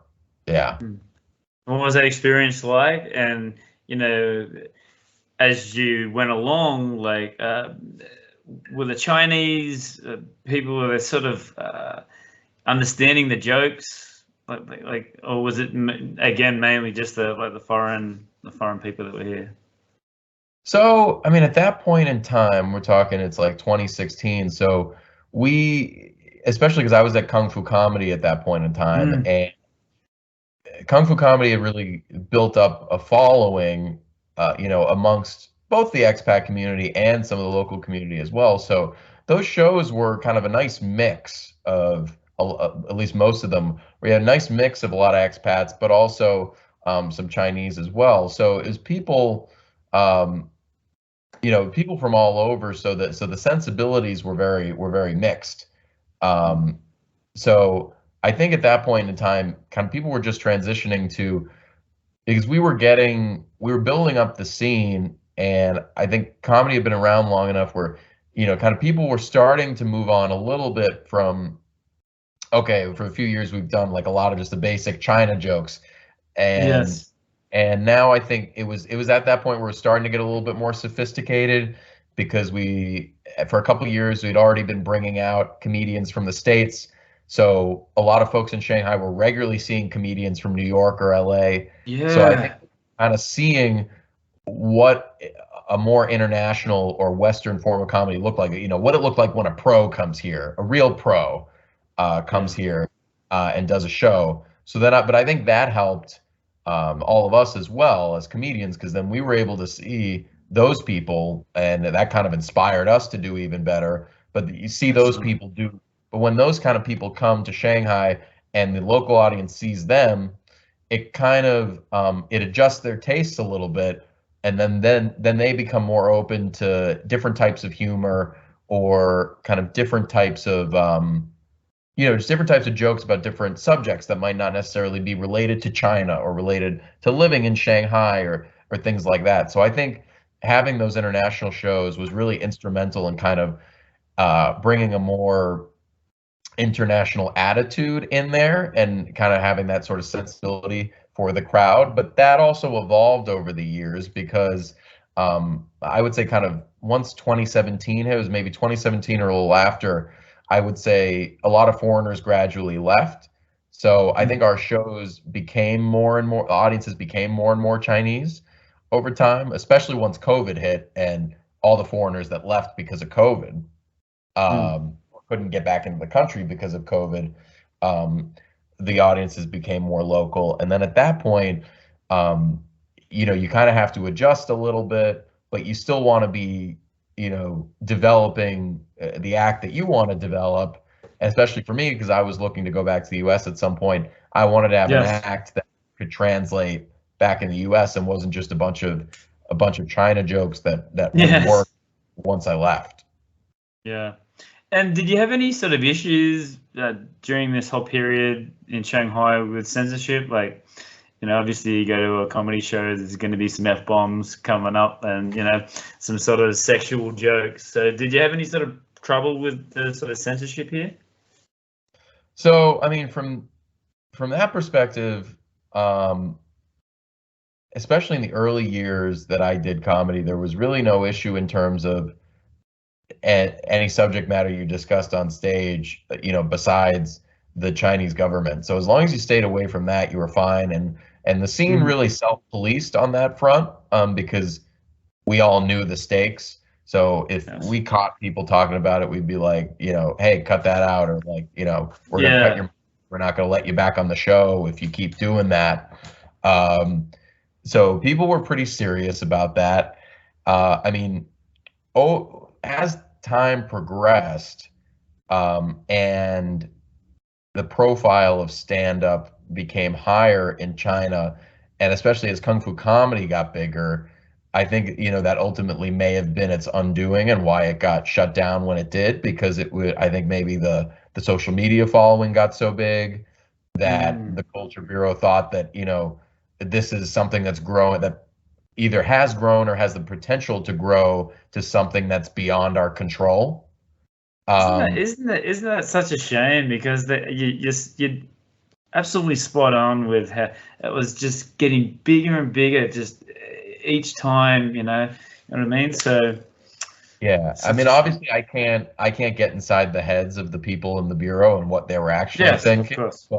but just based on kind of how it grew and where the club was going and the kind of the trajectory it was on, that to me seems to be what happened and what probably happened, Yes. because when these things happen, things get shut down and there's no reason ever given. They don't have to give a reason, so they don't. Um, but that fundamentally kind of changed things for a while, and it kind of changed where a lot of people performed, who they performed for, but it also kind of made people a little more aware that, oh, you know, we've been able to perform for a lot of years here, under the radar. We're definitely not under the radar anymore. Yes. And it doesn't mean we can't keep, still performing, but, technically in China, for a stand-up show to be 100% legal, it needs to be, you need to submit a script and a video to the Culture Bureau, for Mm-hmm. vetting. And now, Mm-hmm. when we started doing comedy, for small rooms like of 50 and 100 people, no one cared. You didn't need to do that for those sort of shows. But say if you were booking a theater show or an arena show, like if Russell Peters came and did Mercedes-Benz Arena, Yeah. that before you even rent out Mercedes-Benz Arena, or before they let you rent it out, they will require you to show proof of approval from the Culture Bureau before they will even let you rent out that space. So if you Yes. do an arena or even a theater show, that's more than a few hundred people, that will require you to go through the bureau. But since most of the shows we were doing were club shows that were no more than 100 people, no one really cared, and we were able to do whatever we wanted for a long time. Um, then when that scrutiny got higher, they started to even look at the smaller shows, and we needed to kind of be more careful or stay under the radar or not advertise as much or be careful with what venues we worked with, whether they had the right guanxi to, kind of, keep the authorities at bay. And then eventually, where I think things are now and where they kind of fell once COVID happened, is that when we came back after COVID, we were just kind of like, hey, we're not going to charge for any of our shows. They're all going to be Mm. free, because the big issue that they hide behind, even if in the end it's probably a censorship issue because they can't control what you're saying when you're doing an extemporaneous performance on stage. But the reason that's given for why these commercialized shows can't happen is that, If you're doing a commercial show and it doesn't go through the bureau, it's not being taxed, so they're losing out on tax revenue. But if you're doing the show for free and you're not advertising it on all these platforms, what you can do is you can say, oh, well, this is a private party. Yes. This is a free private party for our friends. And so that's kind of how we position comedy, and kind of how it's running mostly to this day, is that it's these free gatherings that are like private parties for a closed community that we market to, or that they're marketing to now, since I'm no longer living there. Yeah, absolutely. And that's still how it does it. And it says that you're also a part of the People's Republic of Comedy, the Shanghai Improv, and I saw them last week, and they were amazing. They still make me laugh. Crazy boys. But tell us your experience with that, and then what is your preference? Do you like sort of mixing it up? Is that the reason why you like doing improv, or tell us about that? Yeah, so I mean, I know the people who are currently in PRC. I know them well, but I never performed with them while they were in PRC, because I was in it many years ago, probably like 2016, 2017. And I got into it, as a way to just get more stage time performing, and I thought that it would kind of help me with my crowd work and riffing when I went and did stand up, just to have experience improvising on stage. And I enjoyed it, and I ended up doing it. I was probably with PRC for about a year, but I ended up quitting partially because at that time I was going to Beijing a lot for work. So I wasn't going to be able to do their rehearsals and shows. So I kind of had to step away from the group for a little while, just because I wasn't going to be there. But then on top of that, stand-up was getting busier for me, and I felt like I kind of needed to make a choice that, because improv was taking up, we had one show a week, and then we usually had one rehearsal a week. So that's taken up 2 nights, which isn't which is fine. But if you're also performing stand-up almost every night of the week, and then improv also takes up 2 nights, it's a lot. And I was stretching myself thin, and I thought to myself, like, what's more important to me, or what do I really want to do? And for me, I thought, if I'm going to have a future in comedy, it's probably going to be in stand-up, and I want to focus my attention on stand-up. So that was kind of why I stopped doing it. And it wasn't that I didn't enjoy it. It's just like the stakes do feel a bit lower in improv sometimes. They're higher in the sense that you have a group of people that you have to work with, and that you don't want to let down. But at the same time, the stakes are lower because you have people you can lean on, and you're not totally reliant on yourself to keep the show afloat. Whereas with stand-up, you go on stage and it's all you. No one helping you. That's right. Yeah. It's 100% on you. So when stand-up, so kind of for me, what I found that with improv compared to stand-up, regardless of how the show goes, it's a bigger rush with stand-up, at least for me, because you feel the bombs more because the bomb is all on you. But if it goes well and you kill, you also feel that more because it's all you. You're not sharing it with anybody. Whereas I found that I was pretty even keeled with improv shows. If they went well, yeah, it feels good. You did a good show with a bunch of people. But if it goes badly, the bad feeling is also distributed amongst a lot of different people. Yes. So it doesn't feel as bad when it goes bad, at least for me, and it didn't feel quite as good when it went well. Yeah, absolutely. And speaking of that, how do you sort of write? I mean, you're saying like you're always trying to write new material, but is it easy for you to write? Does it come very naturally, or do you have to sort of work on it? Like take some time off to sort of write new material? So I think for me, like, if it comes to like a brand new joke, that's usually for me just kind of like an idea that pops into my head based on something that's going on, and then I'll sit down and I'll be like, okay, let's write this idea into a joke. I just thought of this new idea. But if it's a joke that I've already worked on a couple times or more than that, like if it's a joke that I already went through that phase of I thought of the idea and I've tried it on stage, for me, for at least those jokes, I need to actually sit down and say, okay, hey, uh, I need to rework this joke. I've tried it a few times on stage.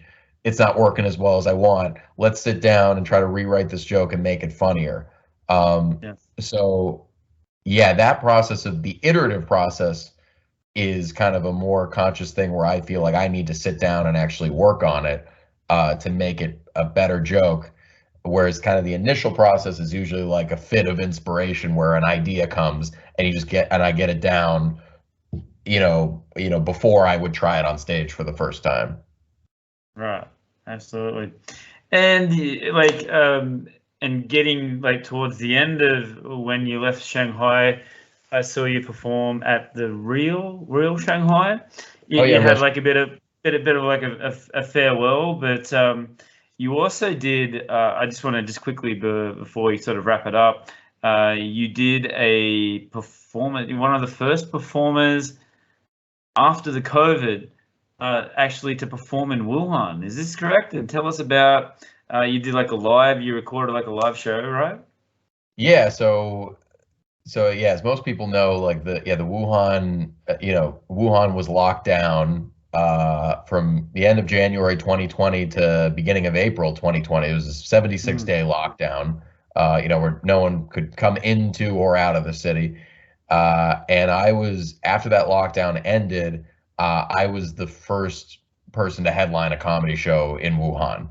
Um, Mm, so I had been amazing. after, yeah, it was kind of thrilling as after their lockdown happened, I had been talking to the people who were kind of responsible for booking shows there, and I'd heard that they might be interested in doing shows there soon again. And I just kind of thought to myself, I'm like, oh, I should jump on this. Like, I want to be the first person. I want to be the first person Mm, to go. If no one's booked it yet, I want to be the first person. If I go there, I'll film it. I'll try to do something with it. yeah. Um, so I ended up booking the date. I think I did July 10th. So it was basically exactly 3 months after the lockdown had ended. Um, and yeah, I did the show there. Hired a little camera crew. We recorded it, and then I got some help, a lot of help editing from a friend, and then Yeah. I posted it on YouTube as kind of a short special, just kind of remembering this this moment of time, this trip to Wuhan, to do this show. Yeah. And So, I saw like a little bit of it online, and the crowd looked like they were just pumped. They were like pumped up to like watch some sort of live entertainment. Did you get a good vibe of that show from the fans? it's interesting. It was pretty up and down. Really? Certainly.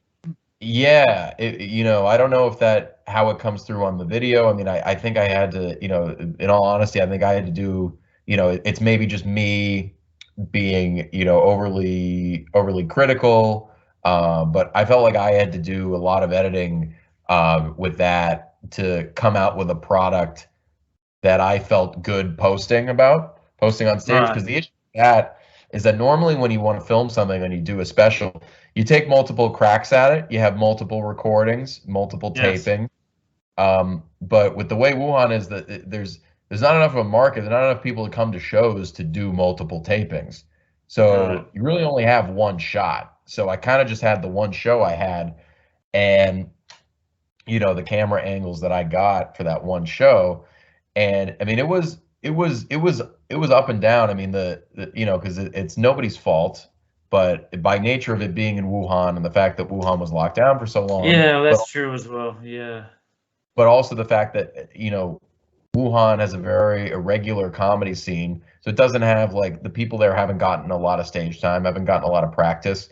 So Right. it was kind of a rough show at the beginning. Like, I actually think that before I went on stage, there probably, like, it was a host and maybe three or four other openers before me that all did like very short sets. I Right. don't know if I heard a single laugh before I went on stage, like the whole Wow. show. Tough Um, crowd. so that was kind of what I was going. into. And I'm standing there thinking like, oh man, I hired a camera crew for this. This is gonna be embarrassing. Like Yeah. what, you know. So that's why if you watch the beginning of that set, I I went on stage with way more energy than I would normally go on stage with. Um, not that I wouldn't be energetic, but just to try to force something, just to try to change something in the room, do a little bit of crowd work, get people amped up, and just try to really bring it as much as I possibly could. But I'm not gonna lie, a lot of that show felt like a slog. And it was a real test of will. Not that it wasn't a good show, but when you're looking to record something, you're so nervous about how the show's going to go. You're like, everything needs to be perfect, that you get really upset and discouraged if things aren't going well, or if you think they're not going well. So you really just have to push through. And I just forced myself to stick with it, even when the show was long enough where I probably could have cut it short and gotten off stage, because I wasn't feeling like I was doing that great. I was like, just keep going. I was like, you're filming something, you need to get as much footage as possible. That Yeah. way, flexible with what you use. So I pushed myself to go as long as I could, get through all the material I wanted and all that stuff. So, what I ended up posting was really a pretty, small percentage of what the whole set ended up being. But it was, yeah, so it was not an easy show, I Was wouldn't it say, maybe but too? I think we Maybe it was. cobbled together enough stuff to make it a decent video online. Um, Yes. Maybe it was a little bit too early for the jokes and the laughter with what had happened, but I thought it would have yeah, been the opposite. Like they'd want to get out and they'd want to see live performances and be entertained well, I don't again. know if it's necessarily that they weren't ready or that they weren't ready to enjoy themselves, but it's also, performing in Wuhan, it's a strange mix of people as well. Mm. 'Cause you have local Chinese, but honestly, the type of expats that are in Wuhan, they're they could be interesting people. They're not, most people don't want to spend that much time in Wuhan, even That's before right. it was, That's right. Yes. that's what I tell people even here, is that Wuhan was a city that people made fun of in China long before the pandemic Before. happened. And that's just put the cherry on the Yeah. top. That's So, um, very yeah, interesting. but I'm so glad I did it, and that I have Yeah, that, absolutely. and that I, put in the work to do that. How many people can say they did that? But yeah, well done, and one of the first to do that. So we get towards like the farewell, like your last couple of shows. Just tell us how they were. Like I said, I saw it at the Real Shanghai, one of your last shows that you did before Shanghai. Was it a good farewell? Good sending? Did you get like a good vibe with those shows? Yeah, I mean, that was great. I mean, that whole weekend I got to do a bunch of long sets, including two shows on Saturday, one on Sunday. Those crowds are really good, especially, we recorded all of them, and especially the late show on Saturday. It might have been like the best show I've ever done in my life. Yeah, right. Just it was that perfect mix of, I think it was a farewell show, so it was a crowd that was excited to see me, but I think there were also a decent amount of people in that crowd that maybe hadn't seen me before, or hadn't seen me in a really long time, but then also people who did know my act and were excited to see me for one last time. So I think that combination, and also the fact that it was the late show, so people are better lubricated, with alcohol and everything. It was just a hot show from the get-go, and I just kept the momentum going, and I ended up performing for close to 80 minutes because the audience just, they were Wanted good, and I more. wanted I wanted I wanted to keep going with them. They were giving me, like, a lot of rolling laughter. The riffing was great. Yeah. So I mean, I got that, I got a video of that, but I also have it on audio, and I'm trying to figure out what to do with it, whether I'm going to release that as an audio album, because it does sound, it has a good sound because there's just a lot of laughter throughout. So I'm trying to figure out whether I would, produce it myself, or I'm currently talking to one of the major comedy record labels here to see if maybe there's something we can do. I don't know if that's going to happen, but kind of in discussions to try to figure out what to do with it, because it's cool for me because it really captures that moment in time, right before I moved here. Right. So it's really just captures what my act was like at that very moment. So I would like to kind of release something that shows, that is that snapshot of where my was at that point in time. Yeah, absolutely. And make sure you let us know. We'll promote it for you then. Not a problem. And just to finish off, I just got some cliche questions, but it's something that I always ask. So what would you say to someone that's sort of wanting to do comedy, not sure whether they should do it, they've got a 9-to-5 job, they don't want to sort of, what would you say, what advice would you give to a young kid sort of wanting to do this? I would say try it as quickly as possible, and by try it I mean go on stage, find a way to go on stage, because either one or two things will happen, and it might not happen the first time you go on stage, but either you'll think after a few times of doing it, you're like, I don't like this, or this isn't for me, or whatever, and then you just won't do it anymore. But you'll know because you tried it, or you'll discover it and be like, wow, I need to keep doing this. Yes. And I got to keep doing it now. The biggest regret you hear from a lot of comics is that they didn't start earlier, or that they had wanted to do it for a number of years, but they never had the guts. They were nervous and they thought about doing it, and they wrote all these jokes, and they're like, oh, I'll get on stage one day, and they just keep psyching themselves out of it. And then, it's years and years before they get themselves on stage. Then they figure out that they love it and that they're passionate about it, and they're like, oh man, if I had just gotten myself on stage earlier. So I think the most important thing is to not build up the idea of going on stage like, oh, it's this major thing, I have to prepare for it, my jokes need to be better.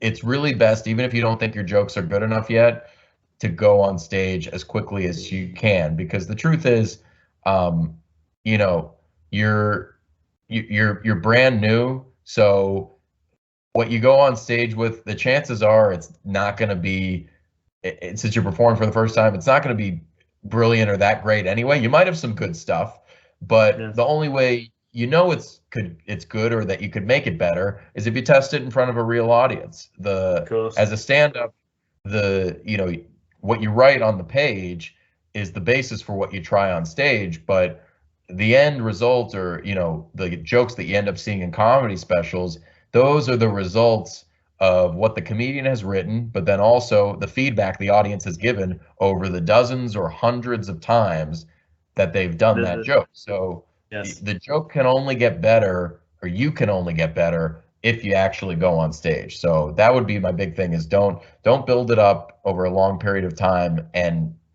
don't keep putting off going on stage, because you're never going to get any better unless you age and keep trying to perform, or you're never going to discover whether it's something you like or not.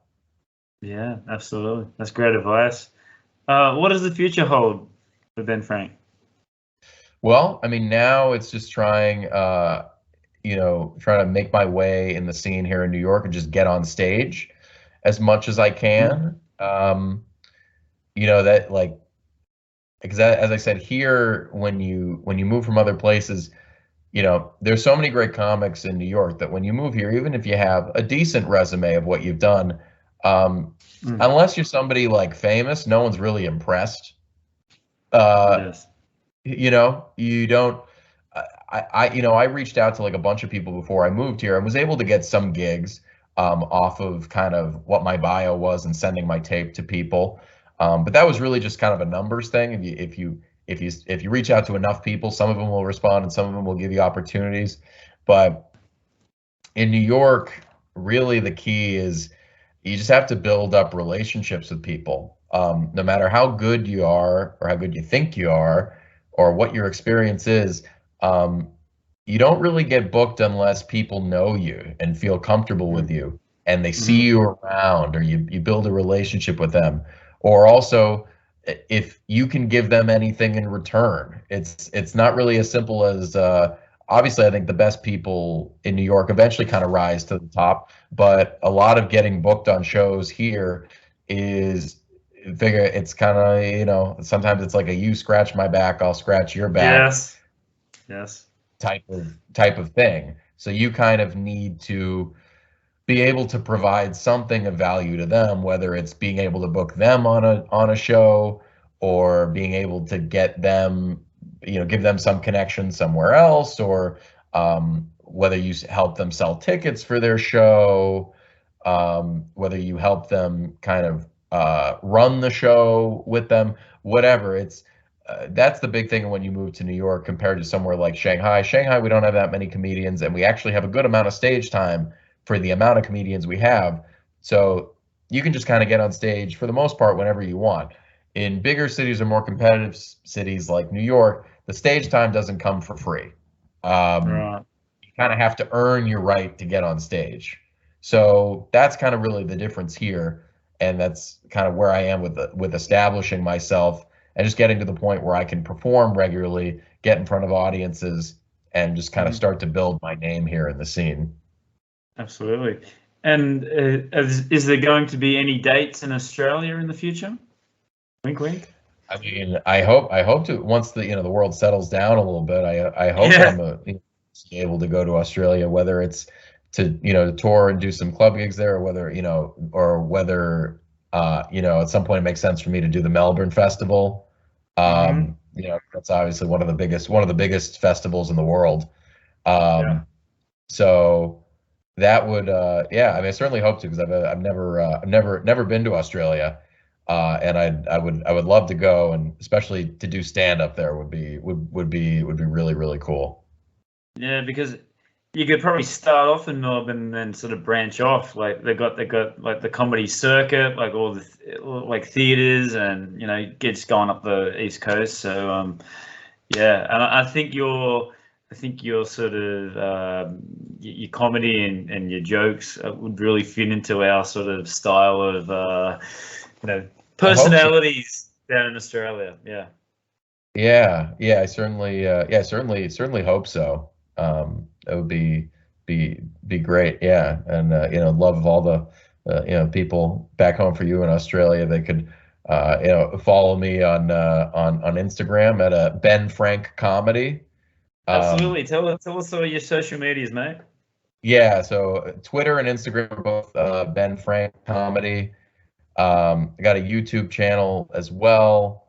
That's I guess that's Ben Frank. I think it sucks about my YouTube channel at this point. I think because I created like a YouTube account a long time ago before I ever had a channel, and it's like whatever you name it, you can't change the name unless you get like a certain amount of followers. I Right. think you're stuck with whatever that name was until, so it says Ben Frank, but that's not like the handle or whatever YouTube thing. So if you search for it, probably the easiest way to find me for on YouTube for people from Australia, if you search Ben Frank live in Wuhan Hmm. on YouTube, you'll find my video from Wuhan, and then that's on my channel. So then you could see the subscription link there. So if you search Ben Frank live in Wuhan, that's probably the easiest way to find my YouTube channel. This is a All tough right. one. So first question. We haven't even talked about it, but can I get your two or three favorite musical bands or artists as of today? Whoa, oh boy, this is tough. My musical taste is not really very modern. Like I enjoy a lot of stuff from like the 80s and 90s. I'm still kind of stuck in the past. Yeah. So I mean, like I still not that a lot of people don't. I still regularly listen to like a lot of grunge and stuff. So I'll listen to like Nirvana and Soundgarden, Yeah. a lot. But then I'll also listen to like some of the very poppy stuff, from the 80s, whether it's like like a Duran, or like, Right. the Cars, or things like that, or Cyndi Lauper, or Whitney Houston. So I'm still listening to a lot of that stuff as well. It's kind of, I would say, my taste is eclectic, but it's eclectic in kind of whatever was in the zeitgeist 30 or 40 years ago. So, Right. That's cool. Yeah, I'm the same. Like, and it depends on your mood and at the time. So yeah. that's interesting. Tell us your top three or two or three favorite comedians. Well, yeah, this is another tough question. I mean, obviously, I think Louis C.K. is amazing. Yes. He probably is near the top for me, just in terms of people I've seen work, and just consistently what he puts out. After him, I think it depends on taste and like kind of what I'm into at the time. I really Yes. like a guy like Anthony Jeselnik, just in terms of pure joke writer. Kind of has this, persona to him that's it has very kind of a very dark one-liner sort of guy. Right. But the joke writing is just impeccable. And he's really honed his persona. He's a really strong comic. He's fantastic.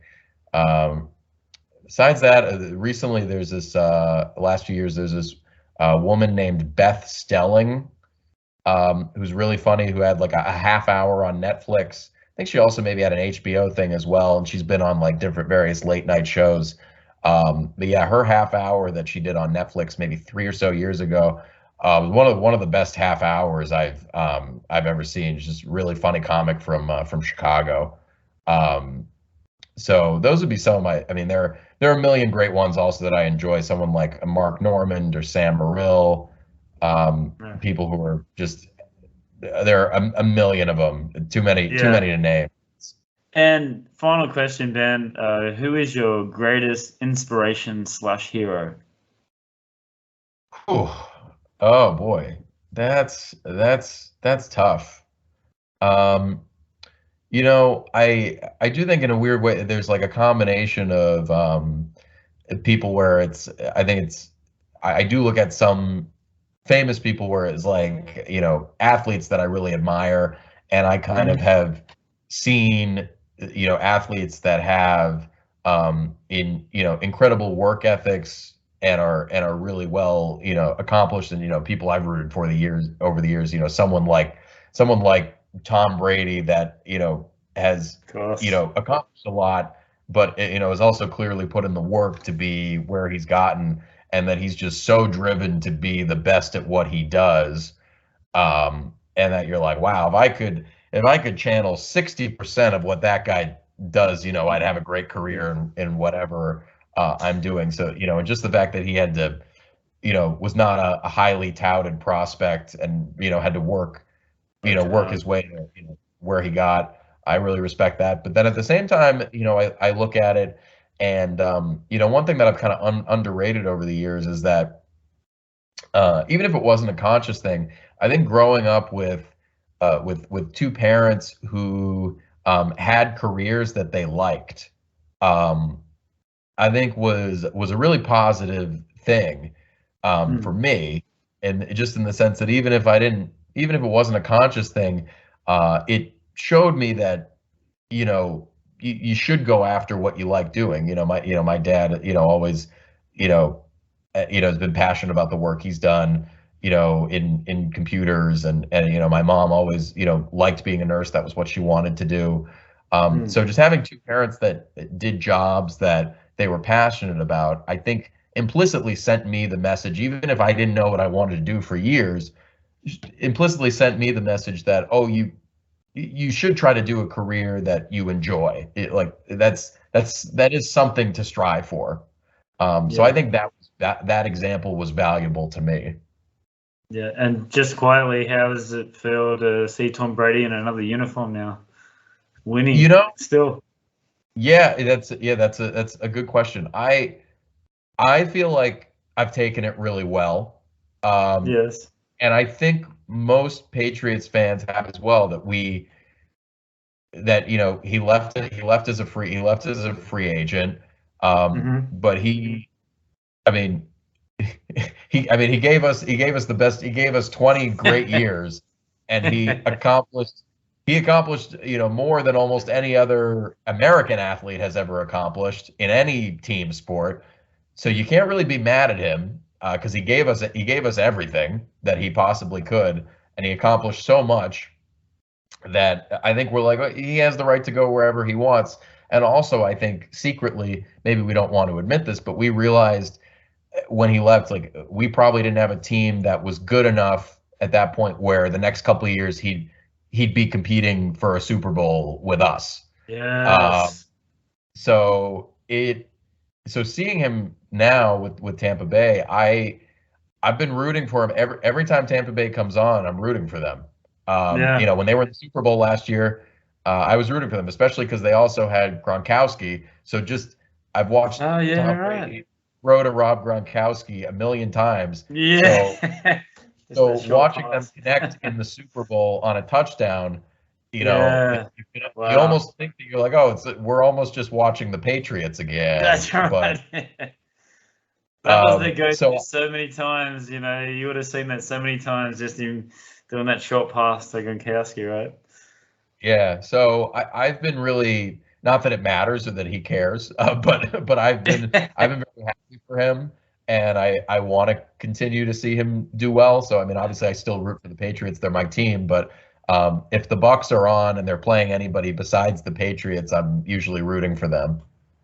Yeah, I actually saw it a couple of weeks ago where he was back in New England for the first time since he'd been with Tampa Bay. So I think that was a must watch, whether you liked his decision or not. And it was a great game too. And I think Tampa Bay just won on the bell or something. They won in. Yeah, so it came down to the very end. The Patriots had a chance to they were down 2, and they had a chance to kick a field goal to win in like the final seconds, and it hit off the post. It hit off the upright. So yeah, if it had gone in, the Patriots would have won, but it hit off the upright, so they lost. So it was a really close game. Really close. Well, Ben, thank you very much for your time. I think we could have talked for another hour or two. But I really enjoyed it. This was really fun. Hopefully your fans back in Australia enjoy it. And just follow me on Instagram and Twitter, wherever. If I see I really need the followers. All those years living in China, it's really difficult to build up an Instagram following. Yes. Or at least I'm just not very good at it. So all your help would be very appreciated. Yeah, no worries. Get on YouTube and see his impressions as well, and talking about the Wuhan show as well. And it's always really good to talk to someone that's been to China and experienced it. And you've traveled all over China, and you've been very successful. So all the best, and hopefully I can sort of meet up with you in the US, in the future. Yeah, that would be great. Thanks for having me, Craig. I had a lot of fun.